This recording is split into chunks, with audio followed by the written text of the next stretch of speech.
कक्षा छठवीं संस्कृत में हम पढ़ रहे थे पार्ट 5, जिसमें हमने पार्ट 1 में कुछ लेसन को समझ लिया था। आधा पार्ट हमने उसमें समझ लिया था।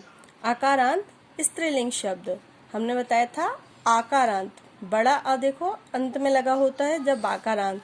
सभी शब्द हमने बताया था कि एक वचन में बड़ा आ की मात्रा लगी हुई रहेगी तो उसको स्त्रीलिंग शब्द कहते हैं। हमने कुछ ट्रांसलेशन समझ लिया था। अब देखेंगे पेज नंबर 36 पेज में देखेंगे पिपीलिका, पिपीलिके, पिपीलिका। यानी पिपीलिका यानी क्या होता है? चींटी। तो पिपीलिका, पिपीलिके, पिपीलिका। आपको देखो यहाँ पर जो शब्दार्थ दिए गए होंगे उसमें पिपीलिका का अर्थ भी लिखा हुआ है। जब आप ट्रांसलेशन करेंगे तो आपको यदि शब्द का अर्थ नहीं पता रहेगा तो आप इसके शब्दों के अर्थ के आधार पर भी ट्रांसलेशन कर सकते हैं। पिपीलिका मतलब एक चींटी, पिपीलिके दो चींटियाँ और पिपीलिका बहुत सारी चींटियाँ। मक्षिका का क्या अर्थ होगा? मक्षिका यानी होता है मक्खी। चित्र से भी पता चल रहा है कि चित्र में मक्खी बनी हुई है।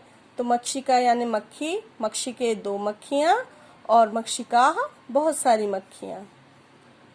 लता, लते, लताह। एक लता, लता मतलब होता है बेल।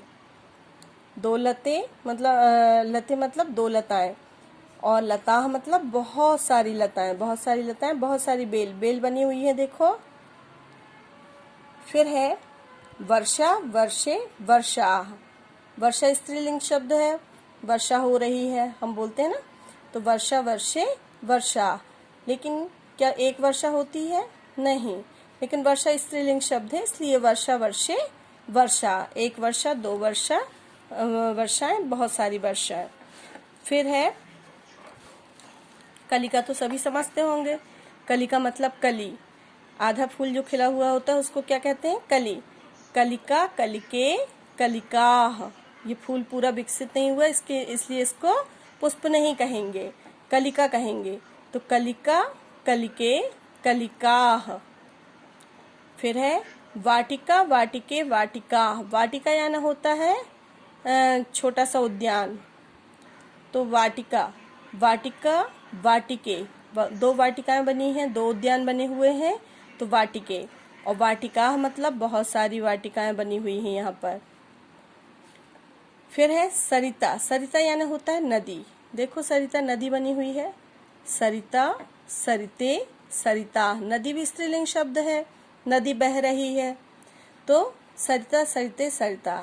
सरिता यानी एक नदी, सरिते दो नदियाँ, सरिता बहुत सारी नदियाँ।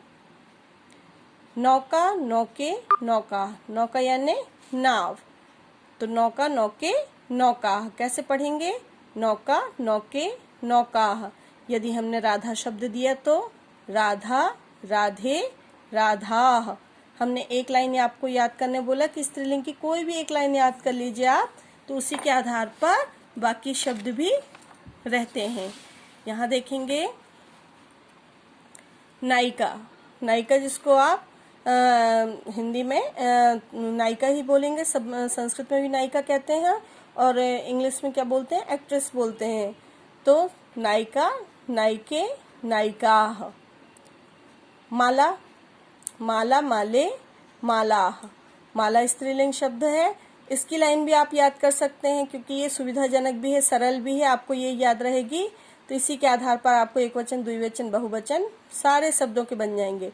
इसमें आ की मात्रा, इसमें भी आ की मात्रा, इसमें भी आ की मात्रा, ये सारे एक वचन हैं।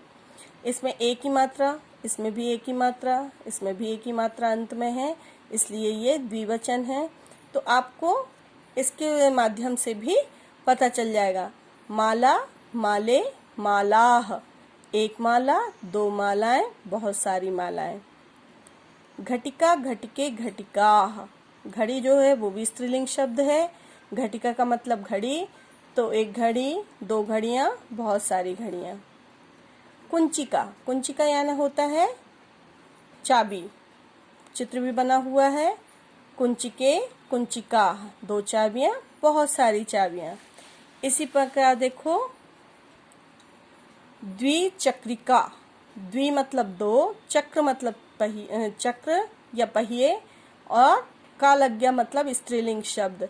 द्विचक्रिका, द्विचक्रिके दो साइकिल, और द्विचक्रिकाः बहुत सारी साइकिलें। इसलिए में दो चक्र होते, दो पहिए होते हैं, इसलिए इसको द्विचक्रिका बोलते हैं।